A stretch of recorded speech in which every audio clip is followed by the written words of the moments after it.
अस्सलामु अलैकुम वरहमतुल्लाहि वबरकातुहू। रब्बि इश्रह ली सदरी वयस्सिर ली अमरी वहलुल उक़दतम मिन लिसानी यफ़क़हू क़ौली। डिप्रेशन, एंग्जाइटी और ओसीडी के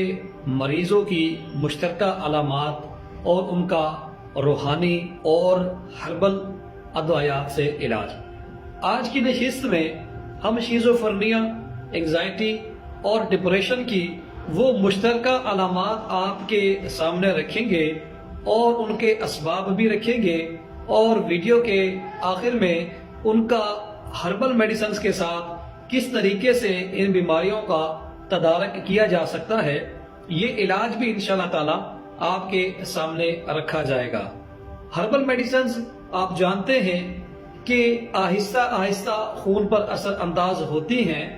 मुश्तरका तौर पर पाई जाने वाली शिज़ोफ्रेनिया, डिप्रेशन और एंग्जाइटी की अलामात मिसाल के तौर पे कुछ लोगों में और रोने की क्राइंग एपिसोड्स बहुत ज्यादा होती है, कुछ लोगों में मनफी ख्यालात, नेगेटिव थॉट्स मुसलसल जहन में चलते रहते हैं, कुछ लोग जो है वो उदासी बहुत ज्यादा महसूस करते हैं, कुछ लोगों को रोना बहुत ज्यादा आता है, कुछ लोगों की तबीयत में चिड़चिड़ापन और तन्हाई पसंद हो जाते हैं, कुछ लोगों को इससे डिफरेंट किस्म के सिम्टम्स, फिजिकल सिम्टम्स जाहिर होते हैं। मिसाल के तौर पे कुछ लोग शिज़ोफ्रेनिया में आर्थराइटिस जैसे समझ लें कि उसका कोई नुकसान नहीं है, उस बीमारी में मुब्तला हो जाते हैं और हर वक्त आर्थराइटिस के बारे में ही सोचते रहते हैं। शिज़ोफ्रेनिया के वो लोग जो ये महसूस करते हैं कि डर और खौफ, घबराहट, दिल की धड़कन का तेज या बहुत ज्यादा कम हो जाना या फिर हाई ब्लड प्रेशर का शिकार हो जाते हैं, एक अजीब किस्म की मनफी थॉट्स उनके जहन में हमा वक्त गालिब रहते हैं, और उसके तदारुक के लिए ऐसे मरीज हर वक्त अपने जिस्म की सारी एनर्जी को यही पर बलवेकार लाते हुए इन मनफी ख्यालात को अपने जहन से धकेलने की और निकालने की नाकाम कोशिश करते रहते हैं। कुछ लोग ऐसे भी हैं जो मेडिसिन के साथ तो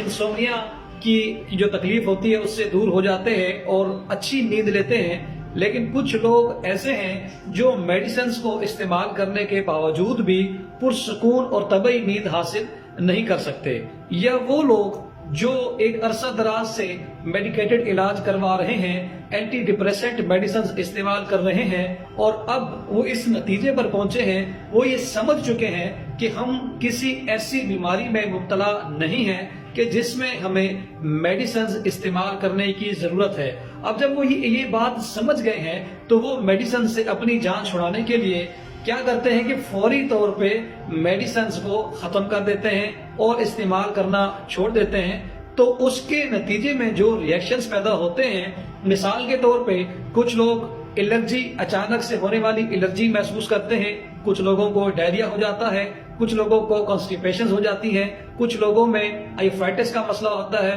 कुछ लोगों को चक्कर बहुत ज्यादा तसलसल के साथ आते हैं, और कुछ लोग तो इवन ये है कि बेख्वाबी और इंसोम्निया का शिकार हो जाते हैं। कुछ खवातीन में ये देखा गया है कि जब वो मेडिसिन छोड़ने की कोशिश करती हैं तो वो सेरेब्रल एनीमिया का शिकार हो जाती हैं या फिर माइग्रेन का शिकार यानी दर्द शकीका का शिकार हो जाती हैं। दरअसल ये जो दर्द हैं, ये जो तकालीफ, ये जो सिम्टम्स आपके सामने आ रही हैं, ये इस बात की अलामत है कि आप जो साल्ट एडिक्टेड थोपे इस्तेमाल कर रहे थे, यानी कि मुतवातर आपने एक साल्ट का, एंटी डिप्रेसेंट का इस्तेमाल किया, अब वो खून में रच बस गया है, आप उसके आदी हो गए हैं। फौरी तौर पर जब आप इन अदवायात को इस्तेमाल करना तर्क करेंगे तो डेफिनेटली इनके नेगेटिव सिम्टम्स आपके सामने उभर कर आएंगे। अब चलते हैं इलाज की तरफ। इलाज में कुछ असबाब ऐसे हैं, कुछ चीजें ऐसी हैं जिनको अगर आप इख्तियार करते हैं, मिसाल के तौर पे अगर आप वॉक करते हैं, पानी 10 से 12-15 गिलास रोजाना इस्तेमाल करते हैं, एक ऑप्टिमम स्लीप लेवल है 6 से 7 घंटे का। अब नींद हमारे यहाँ लोग लेते तो हैं लेकिन वो एक रूटीन के मुताबिक नहीं लेते, कभी वो 10 बजे सो जाते हैं, कभी वो रात 12 बजे सो रहे होते हैं, कभी वो 8 बजे के साथ ही दवाइयां लेना शुरू कर लेते हैं। तो ये एक बिल्कुल गलत तरतीब है। आप अपनी डेली लाइफ की एक रूटीन बना लें, उस रूटीन के मुताबिक आपने खाना पीना, सोना और जागना है। क्यों? क्योंकि आप दीगर लोगों से मुख्तलिफ एक ऐसी बीमारी का शिकार हैं جس کے لیے خدا نہ خواستہ کوئی جان لیوا یہ بیماری نہیں ہے، لیکن چونکہ آپ ہر وقت اس بیماری کا شکار ہیں، اس کے خیالات، اس کے منفی خیالات ہر وقت آپ کے ذہن میں موجود ہیں، تو آپ نے ہی کوشش کرنی ہے سب سے پہلے اپنی ذات پہ رحم کریں، اپنے لیے کوشش کریں، واک کریں، پانی زیادہ استعمال کریں، نیند کریں، اور اس کے ساتھ یہ جو نسخہ جات آج آپ کی خدمت میں پیش کیے جا رہے ہیں اس کو استعمال کریں۔ یہ نسخہ جات بھی انشاءاللہ تعالی آپ کی بیماری کو ختم کرنے میں معاون ثابت ہوں گے۔ یہ نسخہ جات ان لوگوں کے لیے ہے جو خدا نہ خواستہ خود کو بہت زیادہ تنہائی پسند ہے، لونلیس فیل کرتے ہیں، ہر وقت مایوسی اور منفی خیالات کا شکار رہتے ہیں، یا پھر وہ خواتین و حضرات جو ڈپریشن اور انگزائٹی کی وجہ سے یہ محسوس کرتے ہیں کہ ان کو گیسٹرائٹس کا مسئلہ ہو رہا ہے، گیسٹرک ریفلکس کا مسئلہ ہو رہا ہے، یا پھر کھانا کھانے کے فوراً بعد ان کو بلاٹنگ اور پیٹ کا افارہ محسوس ہوتا ہے، یا پھر وہ خواتین و حضرات جو فم معدہ ڈپریشن اور انگزائٹی کی وجہ سے معدے کے درد کا اور نظام انہضام کی خرابی کا شکار رہتے ہیں، کھانا کھانے کے فوراً بعد ان کو کھٹے ڈکار اور سینے میں جلن اور تیزابیت محسوس ہوتی ہے، تو ان کے لیے یہ نسخہ بہت ہی شاندار ہے۔ اس نسخے کو استعمال کرنے سے آپ کے دل اور دماغ میں بہترین قسم کی طاقت پیدا ہوتی ہے، آپ کا لیک آف کانفیڈنس آہستہ آہستہ ختم ہونا شروع ہو جاتا ہے، آپ کی حرکت قلب جو ہے وہ معتدل حالت میں آنا شروع ہو جاتی ہے۔ اگر آپ ہائی بلڈ پریشر کے مریض ہیں تو اس دوا کو استعمال کرنے سے انشاءاللہ تعالی آپ کا بلڈ پریشر بھی نارمل حالت میں آنا شروع ہو جائے گا۔ نظام انہضام جیسے ہی آپ کا بہتر ہوگا، آپ روزانہ رات میں طبعی طور پہ نیند لے سکیں گے۔ جیسے ہی آپ کی نیند بہتر ہوگی،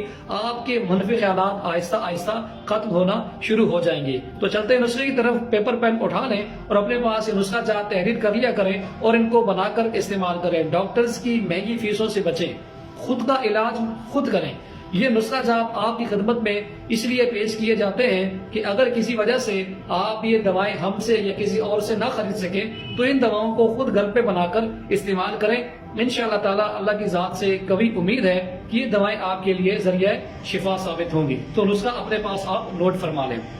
نسخے میں سب سے پہلی چیز ہے مربع سیب۔ مربع سیب آپ نے 50 گرام لینا ہے، مربع گاجر 50 گرام، زرشک شیریں پنسال سٹور سے بآسانی دستیاب ہے، 50 گرام لینا ہے آپ نے۔ اس کے بعد شیرہ سیب، یعنی جو مربع ہوتا ہے اس کا جو شیرہ ہوتا ہے وہ تھوڑی سی مقدار میں آپ نے لے لینا ہے۔ اس کے ساتھ مربع آملہ 100 گرام۔ اب یہ تمام چیزیں آپ نے مخلوط آپس میں مکس کر لینی ہے اور اس میں آپ نے 20 گرام چھوٹی الائچی کا پاؤڈر شامل کر لینا ہے۔ اب یہ نسخہ آپ نے شیرہ سیب میں مخلوط کر لینا ہے، اچھے طریقے سے مکس کر لینا ہے۔ یہ نسخہ آپ کا جوارش کا تیار ہو گیا۔ اس کے ساتھ ساتھ ایک نسخہ مزید بھی نوٹ کریں، یہ دونوں نسخے باہم طور پر جب آپ ملا کر استعمال کریں گے، ان دونوں نسخوں کو باہم طور پر ملا کر استعمال کرنے سے آپ کا ذہن بھی مضبوط ہوگا، ڈپریشن اور انگزائٹی کی وجہ سے آنے والے نیگیٹو تھاٹس بھی انشاءاللہ کم ہوں گے، اور نظام انہضام تو انشاءاللہ پہلی 2-3 خوراکوں سے ہی آپ کا بہتر ہونا شروع ہو جائے گا۔ دوسرا نسخہ سماعت فرمائیں، 20 گرام سونف، 20 گرام دھنیا خشک، 1 گرام، صرف 1 گرام الائچی، 1 گرام ملٹھی اور 20 گرام میٹھا سوڈا۔ ان تمام اجزاء کا آپ نے باریک مثل سرما صفوف تیار کر لینا ہے۔ اس کا ایک چمچ چائے والا صبح اور شام کھانے کے بعد آپ نے استعمال کرنا ہے، اور وہ جو جوارش آپ کو بتائی ہے جو آپ نے مربع جات کے ساتھ بنائی ہے اس کا بھی ایک چمچ صبح شام آپ استعمال کریں، مسلسل 1 ماہ استعمال کریں۔ انشاءاللہ تعالی اللہ کی ذات سے کبھی امید ہے کہ بہترین نتائج دیکھنے کو ملیں گے۔ السلام علیکم۔